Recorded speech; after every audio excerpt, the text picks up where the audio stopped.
ছোট পর্দার পরিচিত মুখ রনিতা দাস, যদিও দীর্ঘদিন টেলিভিশনে দেখা মেলেনি বাহার। ইষ্টি কুটুম খ্যাত অভিনেত্রীকে সম্প্রতি ওটিটির পর্দা আর সোশ্যাল মিডিয়াতেই দেখা যায়। নতুন বছরের শুরুতেই মন খারাপ রনিতার। প্রিয়জনকে হারিয়ে কান্নায় ভেঙে পড়েছেন তিনি। শুক্রবার সোশ্যাল মিডিয়া পোস্টে দিদার মারা যাওয়ার খবর জানান রনিতা। অভিনেত্রী লেখেন, 22 দিন ধরে হাসপাতালের বিছানায় কঠিন লড়াই লড়েছেন নিরুপমা দেবী, কিন্তু শেষ রক্ষে হয়নি। 18 দিন ভেন্টিলেশনে থাকবার পর অবশেষে মৃত্যুর কোলে ঢলে পড়েন তিনি।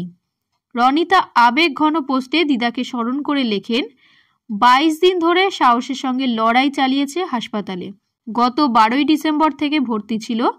18 দিন ভেন্টিলেশনে থাকার পর আমার আদরের দিদা আজ আমাদের ছেড়ে চলে গেল। ওনার আত্মার শান্তি কামনা করি। এই ক্রিসমাস, এই জন্মদিন, নিউ ইয়ারে দিদা আমাদের সঙ্গেই ছিল।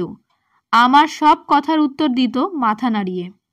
যখন আমি হাসপাতালের বিছানায় ওনার হাত ধরে বসে থাকতাম, আমার ছোটবেলার কথা মনে পড়তো।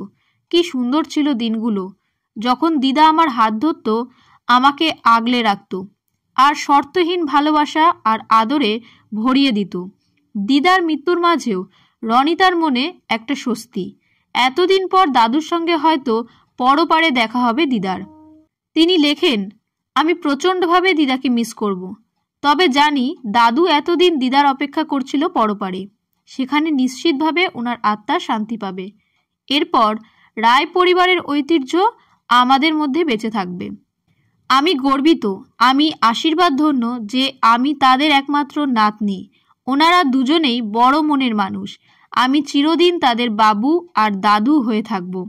এবার থেকে ওনারা দেবদূতের মতো আমাকে ওপর থেকেই পথ দেখাবেন।